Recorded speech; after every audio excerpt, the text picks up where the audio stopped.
अस्सलाम वालेकुम। कैसे हैं आप? खैरियत से हैं? ठीक है। अच्छा, आज जो मैंने टॉपिक जो चूज़ किया है वो है मैक्सिमा मिनिमा का। तो इसको डिस्कस करते हैं, देखते हैं क्या होता है। सबसे पहले हम जो है इसको हम with the help of derivatives करेंगे। डेरिवेटिव की ये एप्लीकेशन है। तो इसमें हम लोग करते ये हैं, जो भी फंक्शन जैसे सबसे पहले देख लेते हैं कि क्वेश्चन क्या है। ठीक है, देखिए सबसे पहला क्वेश्चन है कि identify the critical points of the function. ये जो फंक्शन हमें गिवन है जो कि f of x is equals to x to the power cube plus 5 x square minus 8 x minus 12, ये हमें गिवन है। हमने करना ये है कि आइडेंटिफाई द क्रिटिकल पॉइंट। सबसे पहले हमें क्रिटिकल पॉइंट्स फाइंड करने हैं। तो क्रिटिकल पॉइंट फाइंड करने के लिए हमें सबसे पहले डेरिवेटिव कैलकुलेट करना होगा। तो उसका डेरिवेटिव पहले कैलकुलेट कर लेते हैं। F dash x is equals to power coefficient बनती है, पावर में से एक कम हो जाता है। जब टू कोफिशिएंट बनेगा तो ये ऐसे हो जाएगा, और स्क्वायर की जगह एक पावर कम हो जाएगी। माइनस का 8 और एक्स का डेरिवेटिव 1 होता है, जबकि जो नंबर लिखा हुआ था इसका डेरिवेटिव 0 हो जाता है। तो f dash x is equals to 3 x square plus का 10 एक्स माइनस का 8। तो ये हम लोगों ने डेरिवेटिव फाइंड कर लिया है। अब हमें इस क्रिटिकल पॉइंट फाइंड करने के लिए इसका हमें क्या करना पड़ेगा, हमें इसको जो भी डेरिवेटिव है उसको 0 पुट करना पड़ेगा। तो आप लिखा करें for critical points, for critical points put f dash x is equals to 0। तो जब 0 इसको पुट कर देंगे तो ये हो जाएगा F dash x is equal 0। तो दिस इम्प्लाइज वैल्यू क्या आएगी आपके पास, 3 x square plus 10 x minus 8, ठीक है, इज इक्वल टू 0। तो ये जो इक्वेशन हमारे पास है ये है क्वाड्रेटिक इक्वेशन, क्योंकि इसकी मैक्सिमम जो पावर है वो 2 है। डिग्री यानी कि 2 है। डिग्री क्या होती है? जो मैक्सिमम पावर होती है वेरिएबल की, वो उसकी डिग्री कहलाती है। तो ये जो इक्वेशन हमारे पास आई है इसको हम अब सॉल्व करेंगे, और यहाँ से हम x की वैल्यू फाइंड करेंगे। जो x की वैल्यू आएगी वो हमारे क्रिटिकल पॉइंट्स होंगे। तो इसको सॉल्व करने के लिए आप एक तो क्वाड्रेटिक फार्मूला यूज करते हैं, minus b plus minus square root of b square minus 4ac whole divided by 2a। एक तो काम हम इससे भी कर सकते हैं, दूसरा हम इसको फैक्टराइज भी कर सकते हैं। तो फैक्टराइज भी कर सकते हैं, और जो है इसके साथ साथ हम इसको कैलकुलेटर से भी सॉल्व कर सकते हैं। ठीक है, तो देखते हैं कि किस किस तरह से। इसके सोल्यूशन की वीडियो ऑलरेडी मैंने गिवन है मेरी वहाँ पे चैनल पर ही, आप देखेंगे क्वाड्रेटिक फंक्शन के नाम से वो गिवन है। तो आप उसको देख लेंगे तो आपको आइडिया हो जाएगा कि इसके सोल्यूशन कौन कौन से हो सकते हैं और किस तरह से इसको सॉल्व किया जा सकता है with the help of calculator भी और वैसे भी। ठीक है ना। तो इस फार्मूले के अंदर जो ए बी सी है, एक्स स्क्वायर का कोफिशिएंट ए है, सिंपल जो एक्स है जिसकी पावर 1 है उसका कोफिशिएंट 10 है, जबकि यानी कि ये बी है। और जो सी जो है वो जिसके साथ कोई भी एक्स ना हो, यानी एक्स टू दी पावर 0 हो, वो सी होता है। तो हम देखते हैं कि इसको किस तरह सॉल्व कर सकते हैं। अगर हम फैक्टराइजेशन से देखें तो मिलिट्रम बेकिंग भी फैक्टराइजेशन से, यानी फैक्टराइजेशन कहें या मिलिट्रम बेकिंग के नाम से भी ये जाना जाता है। 10 एक्स माइनस का 8 इज इक्वल टू 0। तो देखिए 3 एक्स मुझे लाना है 24।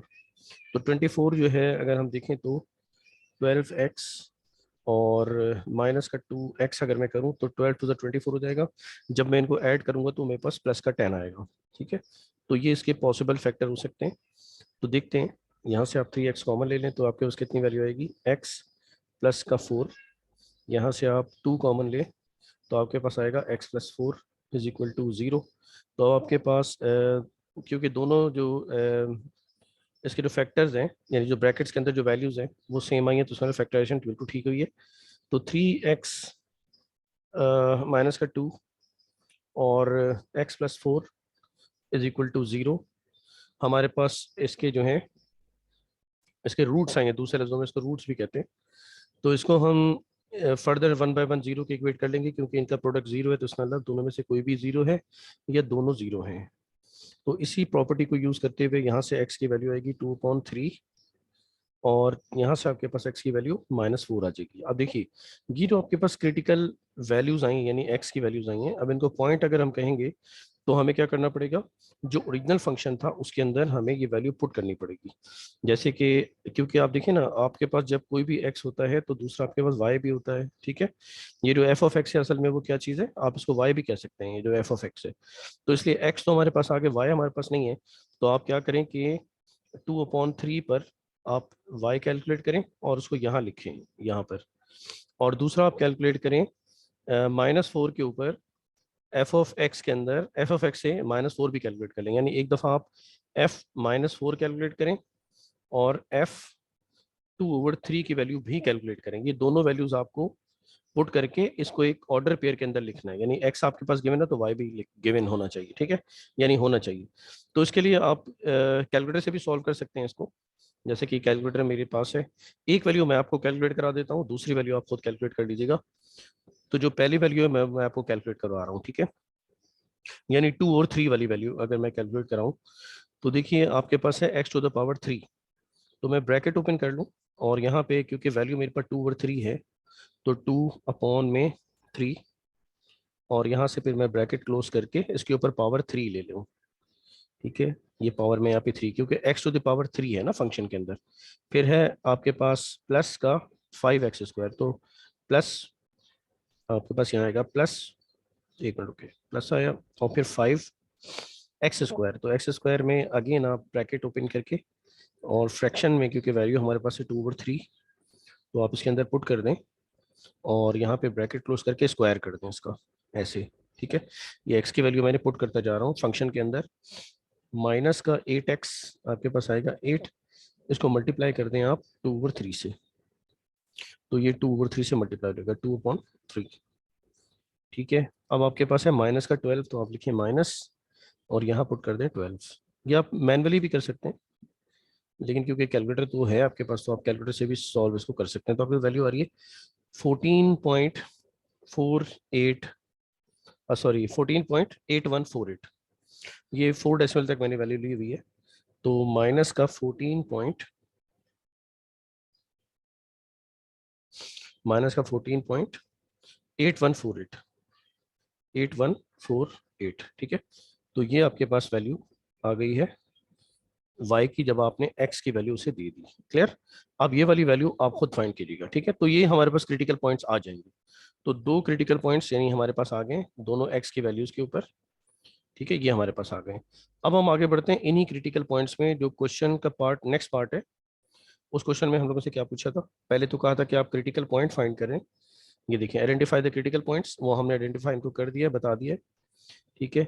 और दूसरे में कहते हैं determine the open intervals on which the function increases and decrease. तो हमें इंटरवल फाइंड करने जिसमें फंक्शन इंक्रीज हो रहा है और डिक्रीज हो रहा है, ठीक है। तो इसके लिए हमें इस पार्ट बी के लिए एक हम लोग टेबल बनाते हैं, ठीक है। तो टेबल जो हम बनाएंगे वो एक इस तरह होगा, देखें एक्स, ये इस तरह से एक लाइन बना है, ये एक्स को रिप्रेजेंट करेगी लाइन, ये एक्स को रिप्रेजेंट करेगी, ठीक है। अच्छा, इसमें क्योंकि रेफरेंस पॉइंट के लिए आप इसको 0 कंसिडर कर लें। जो -4 था उसको आप यहाँ रखें, जो आपने क्रिटिकल पॉइंट फाइंड किए -4। इसके अलावा आपके पास एक और है, वो है 2/3। तो 2/3 0.6 होता है, तो करीब होगा वो 0 के, तो उसको मैं यहाँ रख लेता हूँ 2/3 के, ठीक है। इनके ऊपर जो वैल्यूज हमारी आ रही हैं डेरिवेटिव की, वो 0 हैं। ये वो पॉइंट्स हैं जहाँ पे ग्राफ क्या होता है, टर्न होता है, ठीक है। तो अब हमें इससे पहले एक पॉइंट, यानी इससे पहले, इसके बाद समझ लें आप, 0 से अगर लें तो उसके बाद आएगा -5। हमें -5 पर डेरिवेटिव की वैल्यू फाइंड करनी है कि वो इंक्रीजिंग है या डिक्रीजिंग है। दूसरी तरफ हमें इसी की यहाँ पे एक -3 एक पॉइंट ले लेते हैं, इसके करीब वैल्यू हम लेते हैं। तो इसके करीब वैल्यू जो है वो -3 देख लें कि इंक्रीजिंग है कि डिक्रीजिंग है, ठीक है। इसी तरह से हम f'(0) भी फाइंड करेंगे कि वो इंक्रीज पॉजिटिव है या नेगेटिव है। उसके बाद फिर हम आगे बढ़ेंगे, f'(1) भी हम कैलकुलेट करेंगे, जिस पे देखेंगे कि ये इस साइड पे क्या है, यानी कि क्रिटिकल पॉइंट के दोनों तरफ हम देखते हैं कि जो डेरिवेटिव है उसकी वैल्यू जो है पॉजिटिव है या नेगेटिव है, ठीक है। तो पहले f'(-1) पे चेक कर लेते हैं, -5 पे सॉरी। तो f'(x) की जो वैल्यू हमारे पास थी वो थी 3x² प्लस का 10x और माइनस का 8। इसमें हम रख देते हैं पहली वैल्यू जो कि है -5। तो हम जब -5 इसमें रखेंगे तो रहेगा 3 -5 का स्क्वायर और प्लस का 10 और x की वैल्यू है -5 और -8, ठीक है। तो अब आपके पास आएगा 25 टू द 50 हो जाएगा, यानी 25 का स्क्वायर, सॉरी 5 का स्क्वायर 25 हो जाएगा, और 25 को 3 से मल्टीप्लाई करेंगे तो 75 आएगा। यहाँ पे आएगा -50 और ये रहेगा -8, तो ये है 75 -58, ठीक है। F5 की वैल्यू यानी F-5 की वैल्यू आ रही है। देखिए ये जो वैल्यू आपके पास आएगी 75 पॉजिटिव की वैल्यू, ये बड़ी है, माइनस में 58 है, तो इसका मतलब वैल्यू जो भी आएगी वो आपके पास ग्रेटर देन 0 है। तो यहाँ पर आपके पास वैल्यू क्या आई, ग्रेटर देन 0। अब आप देखें कि -3 पर वैल्यू क्या आ रही है, क्योंकि इसके जहाँ पे हमारे पास F-0 है ना, उसके बाद या 0 से अगर करें तो उससे पहले F-3 की वैल्यू क्या आ रही है। तो आप -3 के ऊपर देखें 3, यहाँ पे -3 का होल स्क्वायर प्लस का 10, एक्स की जगह -3 और -8 आप रखें। तो F-3 की जो वैल्यू आपके पास आ रही है, देखिए 3 का स्क्वायर 9 हो जाएगा, 9 3 27 हो जाएगा, 27, और यहाँ पे आएगा -30 और -8। आप देख सकते हैं कि 27 और -38 आ रहा है, तो 27 जो है वो कम है माइनस की वैल्यू से, इसलिए ओवरऑल जो आंसर आएगा वो लेसर देन 0 होगा। तो इस साइड पे हमारे पास लेस देन 0 वैल्यू यानी नेगेटिव में आंसर आ रहा है। दूसरे लफ्जों में हम इसको कह सकते हैं कि ये नेगेटिव है, ये वाला क्या आ रहा है हमारे पास, पॉजिटिव आ रहा है, ठीक है। इसी तरह से 0 पे अगर आप देखें तो जहां जहां x है वहां वहां तो 0 हो जाएगा, देखें यहाँ भी 0 आ जाएगा, यहाँ भी 0 आ जाएगा, तो वैल्यू अभी भी लेस देन 0 यहाँ पे भी आएगी। अब आप 1 पे चेक कर लें, क्योंकि हमें इसके जो पॉइंट है, क्रिटिकल पॉइंट्स हमारा है, जैसे क्रिटिकल पॉइंट एक ये वाला है, ये वाला है, इससे पहले, सॉरी ये वाला है, इससे पहले और इसके बाद हम वैल्यूज को चेक करते हैं कि ग्राफ की साइन क्या है, पॉजिटिव है या नेगेटिव है, ठीक है। और फिर उसी के बेसिस पे हम बताते हैं कि जो है वो वैल्यू हमारी, हमारा हमारे पास जो है वो इंक्रीजिंग डिक्रीजिंग के कौन से वाले वो हैं, इंटरवल्स हैं, ठीक है। तो F' बताना है आपको 1 पर, तो यहाँ पे था 3x², तो यहाँ पे 1 है, और प्लस का 10, x की जगह 1 आ जाएगा और -8 आएगा। तो आप देखेंगे हो जाएगा 3 + 10 -8, तो क्लियरली पता चलता है कि 13 और -8 है, तो जो भी वैल्यू आएगी वो ग्रेटर देन 0 आएगी, तो इसलिए ये ग्रेटर देन 0 आएगी, यानी इस साइड पे भी पॉजिटिव है, ठीक है। अब हम बता सकते हैं कि फंक्शन कौन से इंटरवल के अंदर इंक्रीज कर रहा है और कौन से इंटरवल के अंदर डिक्रीज कर रहा है। तो ये जो रफ वर्क जो सारा मैंने किया है, अगर मैं इसको इरेज कर दूं, बल्कि लिखा रहे तो अच्छा, आपको वीडियो बार बार बैक नहीं करना पड़ेगा, सामने सामने आपके नजर आ जाएगा। देखिए यहाँ पे जब आप आए थे ना, तो आपको ग्रेटर देन वैल्यू मिल रही है, जब इस साइड आपने देखा 4 के, तो आपको लेस देन वैल्यू मिल रही है। इसका मतलब ये हुआ कि ग्राफ यहाँ से इंक्रीजिंग है, इंक्रीज होता हुआ जा रहा है, ठीक है। यहाँ तक आपको मैक्सिमम इंक्रीज आया है, उसके बाद ग्राफ के नीचे की तरफ जाना शुरू हुआ है वापस, ठीक है। तो ये डिक्रीज होता रहा होता रहा होता रहा होता रहा होता रहा, लेकिन फौरन से वापस से क्या हुआ, इसके अंदर इंक्रीज आता रहा, इंक्रीज आता रहा। ये एक रफ मैं डायग्राम आपको समझाने के लिए बता रहा हूँ, ठीक है। फिर यहाँ से ग्राफ इंक्रीज होता जा रहा है, होता जा रहा है, क्लियर हो रही बात। तो अभी तक अगर हम देखें तो -4 से पहले, यानी कि 5 की तरफ आप देखें, तो हम ये कहते हैं कि ठीक है, ग्राफ जो है वो यहाँ से इंक्रीज होना शुरू हुआ था, इसलिए हम लिखते हैं -∞। और ये कहाँ तक हुआ था, -4 से पहले पहले इंक्रीज हुआ था, ठीक है। यानी कि अगर मैं यहाँ पे लिखूँ इंक्रीजिंग के लिए, तो मैं लिखता हूँ इंक्रीज, इंक्रीज -∞ से लेके 4 तक रहा, उसके बाद फिर इंक्रीज कहाँ से आया, 2/3 से, क्योंकि इस तरफ पॉजिटिव है 1 के ऊपर, और इससे तो 0 होगा, तो पता चला कि यहाँ से वापस से ग्राफ चेंज हुआ है और ये इंक्रीज होता हुआ चला जा रहा है, ठीक है। तो ये दूसरा मेरे पास इंटरवल है, यानी कि 2/3 से पहले पहले, यानी 2/3 के बाद समझ लेना, क्योंकि ये बाद से इंक्रीज हुआ है, तो 2/3 के बाद और आगे तक ये इंक्रीज ही होता रहेगा, तो इसलिए यहाँ पे मैं लिख रहा हूँ पॉजिटिव इन्फिनिटी। तो ये वाला इसके अंदर, इस इंटरवल के अंदर ग्राफ क्या हो रहे हैं, इंक्रीज हो रहे हैं, इसलिए मैंने इनको अलग रख दिया। इन इंटरवल के ऊपर ग्राफ क्या हो रहे हैं, इंक्रीज हो रहे हैं।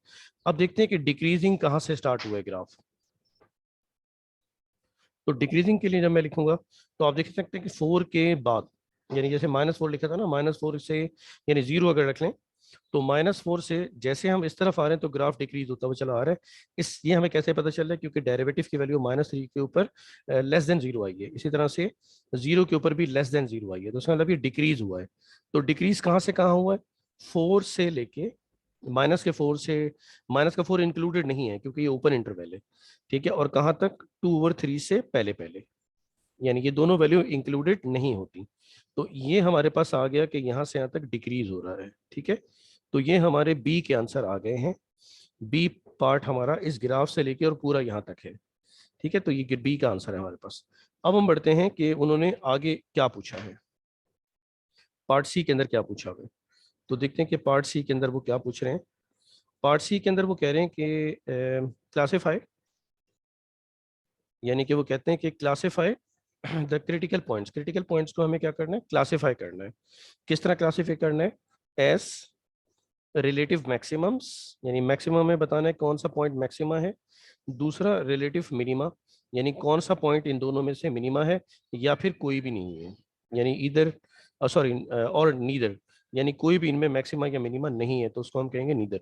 तो हमें ये बताना है कि कौन सा पॉइंट मैक्सिमा है, कौन सा मिनिमा है, या फिर अगर दोनों में से कोई भी नहीं है तो फिर क्या है, ठीक है। तो इसको हम देखते हैं हमारे पास, क्योंकि जो पॉइंट्स आए हैं वो 2 पॉइंट आए हैं और वो भी ये भी हमारा ग्राफ से रिलेटेड है। तो ग्राफ में थोड़ा फ्रेश बना लेता हूँ ताकि आपको समझने में आसानी हो। देखिए पहली वैल्यू थी हमारे पास -4, रेफरेंस के लिए मैंने 0 रखा था, और यहाँ पे है 2/3, ठीक है। तो देख सकते हैं आपके ग्राफ की वैल्यू यहाँ हमें कैसे मिली थी, >0 मिली थी। इस साइड पे कैसा मिला था, <0 मिला था, यानी f डैश इस पे क्या मिला था, <0 मिला था। इस पे हमें कैसा मिला था, >0 मिला था, ठीक है। जबकि इन पॉइंट्स के ऊपर तो 0 होता है ग्राफ, यानी f डैश -4 के ऊपर ग्राफ कैसा होता है, 0 था, क्योंकि ये टर्निंग पॉइंट होते हैं। क्रिटिकल पॉइंट के ऊपर जो वैल्यू होती है डेरिवेटिव की वो 0 होती है, ठीक है, 2/3। तो यहाँ पे ये 0 था। इसके बाद हमने देखा था F1 के ऊपर, तो जब भी हमें > मिला था, ठीक है। तो आप देखें कि यहाँ से ग्राफ इंक्रीज होना शुरू हुआ था, इंक्रीज हो गया था। इसका मतलब ये वाला पॉइंट में सबसे ज्यादा इंक्रीज था, और ये था -4। तो ये जो -4 है, x इक्वल टू -4 है, हम कहेंगे कि यहाँ पे क्या है, मैक्सिमा है। तो ये है मैक्सिमा। इसी तरह से अब हम देखते हैं क्या मिनिमा हमारे पास है। तो देखिए यहाँ से ग्राफ बिल्कुल नीचे की तरफ चला गया था। तो ये जो पॉइंट है 2/3, इसके ऊपर ग्राफ वापस टर्न हुआ है, यानी यहाँ से मैक्सिमा होना शुरू हुआ है। लेकिन इससे पहले क्या था, मिनिमा था। इस वजह से हम ये कहते हैं कि मिनिमा है किसके ऊपर, x इज इक्वल्स टू 2/3 पर। तो इस पे हमारा मिनिमा हुआ 2/3 पर, क्योंकि इससे पहले ग्राफ बिल्कुल मिनिमम था। और ये हमारा मैक्सिमा है क्योंकि ग्राफ इसके ऊपर बिल्कुल मैक्सिमा था और उसके बाद मिनिमा होना शुरू हुआ था। जबकि 2/3 के ऊपर मिनिमा हो चुका था, फिर यहाँ से मैक्सिमा होना शुरू हुआ, इसका मतलब 2/3 पे मिनिमा होगा, ठीक है। तो ये हमारी वीडियो थी आज की, इन मैक्सिमा मिनिमा, यानी कि हमने क्लासीफाई कर दिया। ये पार्ट हमारा सी था, ठीक है। तो हमने जो है यहाँ पे अगर एग्जैक्ट आप वैल्यू लिखें तो मैंने लिया था -5 डेरिवेटिव का ना, इसके ऊपर >0 वैल्यू आ रही थी।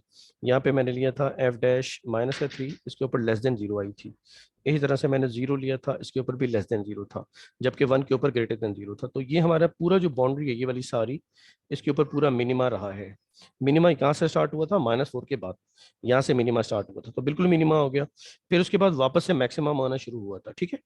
तो इसलिए हमारे मैक्सिमा और मिनिमा इस तरह से हम लोग आइडेंटिफाई कर लेते हैं, ठीक है। तो आप लोगों का बहुत बहुत शुक्रिया। इंशाल्लाह मैं कभी वीडियो बनाऊंगा जिसमें मैं आपको बताऊंगा कि ये जो मैक्सिमा मिनिमा है, इनको इनको हम किस तरह से क्लासीफाई, यानी किस तरह से हम बताते हैं। देखिए मैं आपको बल्कि ऐसा करता हूँ, इसी वीडियो में जितना टाइम है मेरे पास थोड़ा सा और, इसमें हम डिस्कस कर लेते हैं। एक छोटी सी चीज़ बस डिस्कस करनी है, फिर नेक्स्ट वीडियो बनाऊंगा फिर कभी इंशाल्लाह, तो फिर आपको बताऊंगा। अभी के लिए क्योंकि अभी आप देख ही रहे हैं वीडियो, देखिए हम जो ये जो मैक्सिमम मिनिमा का जो तयन करते हैं ना, फॉर एग्जांपल आप ये एक ग्राफ कंसीडर करें जिसको मैं इस तरह से बना रहा हूँ, ठीक है। ये ग्राफ है, अब इसमें कोई वैल्यू है, यहाँ पे x एक्सिस है, यहाँ पे y है, ठीक है। ये मैं सब आपको एक्स्ट्रा आपके लिए बता रहा हूँ टॉपिक से रिलेटेड, ठीक है। वो क्वेश्चन हमने कंप्लीट कर लिया है, वो हमारा क्वेश्चन जो है ना वो कंप्लीट हो चुका है, ठीक है। सोल्यूशन पूरा कंप्लीट हो गया है। अब एक्स्ट्रा चीज़ बताता हूँ, देखिए आपको जो ये जो डेरिवेटिव होता है ना, जो डेरिवेटिव आप फाइंड करते हैं, ये असल में इंक्रीज और डिक्रीज बताता है। जैसे फॉर एग्जांपल जैसे यहाँ से आप अगर ग्राफ को देखें तो इसके ऊपर इंक्रीज आपको मिलता है, इंक्रीज मिलता हुआ आता है। जैसे आप पीक पे पहुंचते हैं तो ये जो मैं लाइन बना रहा हूँ, जो मैं लाइन बनाई, ये लाइन पैरेलल हो जाती है, यानी डेरिवेटिव किसके पैरेलल हो जाती है, एक्स एक्सिस के पैरेलल हो जाती है। तो जब भी कभी डेरिवेटिव जो है ना वो एक्स एक्सिस के पैरेलल हो जाए जिस पॉइंट के ऊपर भी, फॉर एग्जांपल ये पॉइंट मैं ए कर लेता हूँ, अगर ये ए पॉइंट के ऊपर जीरो, तो फिर ये अगर ए पॉइंट होता है डेरिवेटिव एक्स से पैरेलल होता है तो वो जीरो हो जाता है। फिर देखें जीरो से फिर दोबारा ये डिक्लाइन होना शुरू हुआ है होते होते होते होते फॉर एग्जाम्पल ये बी पर आ गया। अब ये यहाँ पे जो मैं टेंजेंट बनाता हूँ इसे हम टेंजेंट कहते हैं असल में, किसी भी पॉइंट को टच करता हुआ ये जैसे ये टेंजेंट बने हुए हैं सारे, ठीक है सारे टेंजेंट बने हुए हैं। तो यहाँ पे भी बी के ऊपर भी डेरिवेटिव क्या हो जाएगा, जीरो हो जाएगा। ठीक है, तो अब इसके जीरो के बाद यानी इसके बाद यहाँ से फिर देखें ग्राफ फिर इंक्रीज होना शुरू हुआ है। ठीक है, फिर वापस से वही चीज़ आ गई। फॉर एग्जाम्पल ये सी कोई पॉइंट है तो सी के ऊपर भी क्या आ रहा है आपके पास, जीरो हो जाएगा, फिर डिक्रीज हो जाएगा। तो ये ग्राफ के अंदर चलते हैं तो आप देख रहे हैं कि क्रिटिकल पॉइंट जो हमने फाइंड किए थे, हमने क्या किया था, डेरिवेटिव लेके उसको हमने इक्वल टू जीरो कर लिया था। ये जो डेरिवेटिव लेके हम इक्वल टू जीरो करते हैं इस पे फिर हमें क्रिटिकल पॉइंट्स मिल जाते हैं। अब जो क्रिटिकल पॉइंट्स हमारे पास मिलते हैं उसमें दो तरह की वैल्यूज होती हैं। क्रिटिकल पॉइंट्स के अंदर दो तरह के हमारे पास रिजल्ट होते हैं। देखिए दो तरह के रिजल्ट कैसे हो सकते हैं, एक तो ये हो सकता है, एक तो यही है कि उनमें डेरिवेटिव की वैल्यू जीरो होगी, एक तो ये बात है। दूसरी बात ये भी हो सकती है कि कहीं पे डेरिवेटिव जो है वो अनडिफाइन भी हो जाए, किसी एक्स के ऊपर डेरिवेटिव अनडिफाइन भी हो जाए। इन दोनों बातों को मिला के हमारे पास क्या बन जाता है, क्रिटिकल पॉइंट्स। इन दोनों बातों के हम क्या कहते हैं, क्रिटिकल पॉइंट्स कहते हैं। ठीक है, अच्छा एक ये तो आपको समझ आ गया कि जीरो पे मैक्सिमम मिनिमम आपने अभी देख लिया था। तो अनडिफाइन फिर क्या होता है, देखिए अनडिफाइन कुछ इस तरह होता है कि जब भी कभी फंक्शन कुछ इस तरह के हो ना, जैसे ये करके ऐसे करके चल रहे हैं फंक्शन, इसको हम कहते हैं ट्रनकस, ये ट्रनकस कहलाते हैं। तो यहाँ पे अगर आप देखें एक्स की वैल्यू पे, यहाँ पे अगर कोई देखें फॉर एग्जांपल अगर ये एक्स की वैल्यू है तो इस वक्त डेरिवेटिव किसके पैरेलल हो गया है, वाई एक्सिस के। इस पॉइंट के ऊपर डेरिवेटिव किसके पैरेलल है, वाई एक्सिस के। इसलिए डेरिवेटिव इस पॉइंट के ऊपर फॉर एग्जांपल अगर मैं ए रखूं तो ये अनडिफाइंड हो जाता है। आपको पता है ना कि जो ये जो डेरिवेटिव होते हैं असल में वो क्या होती हैं, वो होते हैं स्लोप।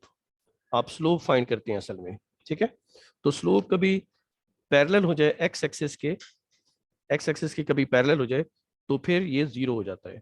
और अगर ये वाई एक्सिस के पैरेलल हो जाए किसी भी पॉइंट के ऊपर, ठीक है, वाई एक्सिस के अगर ये पैरेलल हो जाए एफ डैश एक्स इस ए के ऊपर डेरिवेटिव, तो फिर ये अनडिफाइंड बन जाता है। तो इन दोनों पॉइंट को मिला के हम क्या कहते हैं, क्रिटिकल पॉइंट्स। इसके अंदर दोनों पॉइंट होते हैं। ठीक है, अब देखिए इसी क्रिटिकल पॉइंट से एक और चीज हमारे पास आती है जिसमें अनडिफाइंड नहीं होते। फॉर एग्जांपल इसी ही क्रिटिकल पॉइंट का अगर मैं कोई सबसेट लूं तो उसके अंदर सिर्फ मैं क्या लूं, f dash x is equal to zero वाला रिजल्ट दूं, बस अनडिफाइंड वाला रिजल्ट मैं ना लूं। तो ऐसे वाले पॉइंट को हम कहते हैं स्टेशनरी पॉइंट्स। ऐसे वाले पॉइंट्स को हम क्या कहते हैं, स्टेशनरी पॉइंट्स। इन स्टेशनरी पॉइंट्स के अंदर क्या होता है, एफ डैश एक्स जीरो हो जाता है, इसमें अनडिफाइंड वाला केस नहीं होता। जबकि क्रिटिकल पॉइंट्स के अंदर अनडिफाइंड वाला केस भी हो सकता है। ठीक है, अच्छा ये बात क्लियर हो गई।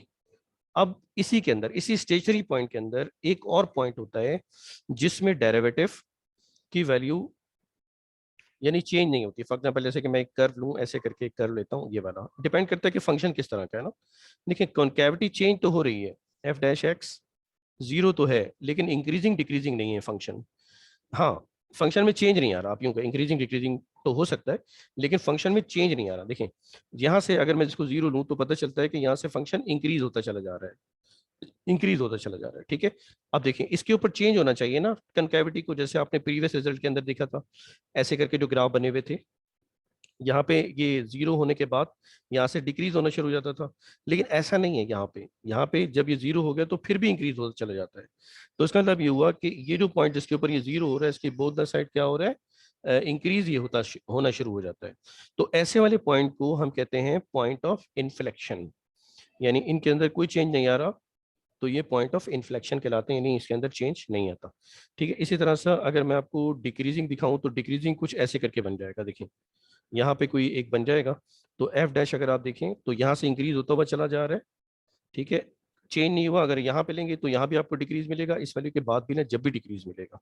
तो ऐसे वाले पॉइंट्स स्टेशनरी पॉइंट्स के अंदर इंक्लूडेड हैं। इसीलिए उन्होंने वहां लिखा था कि क्रिटिकल पॉइंट वो बताएं जिनके ऊपर कोई इंक्रीज या डिक्रीज नहीं आ रहा। ठीक है ना, देखिए उन्होंने क्या कहा था क्वेश्चन के अंदर, उन्होंने कहा था कि बताएं कि मैक्सिमा कौन सा वाला पॉइंट है, फिर उन्होंने कहा या तो फिर ये बताएं कि मिनिमा कौन सा वाला पॉइंट है, या तो उन्होंने कहा कि नीदर है कोई तो बताएं। इसका मतलब ये हुआ कि ये तीनों जो पॉसिबिलिटीज हैं ये स्टेशनरी पॉइंट्स के अंदर होती हैं, ठीक है, स्टेशनरी पॉइंट्स के अंदर होती है। क्लियर होगी बात आप लोगों को? तो बहुत बहुत शुक्रिया आप लोगों का, ये वीडियो देखी आपने, इंशाल्लाह आप लोगों को ये चीज़ें समझ में आई होंगी। और अगर आपको कोई भी क्वेश्चन हो तो आप ज़रूर पूछिएगा। मैं अलग से stationary, critical points, inflection points, ठीक है, इनको अलग से भी बताऊंगा इंशाल्लाह। अभी तक के लिए मैंने थोड़ा सा आपको ये बताया, फिर इंशाल्लाह मैं आपको फंक्शन के साथ भी बताऊंगा और डिफरेंट तरह से। बहुत बहुत शुक्रिया आप लोगों का, इंशाल्लाह ताला फिर मुलाकात होती है। कोई भी क्वेश्चन हो आप कमेंट में पूछ सकते हैं। अस्सलाम वालेकुम, अल्लाह हाफिज़।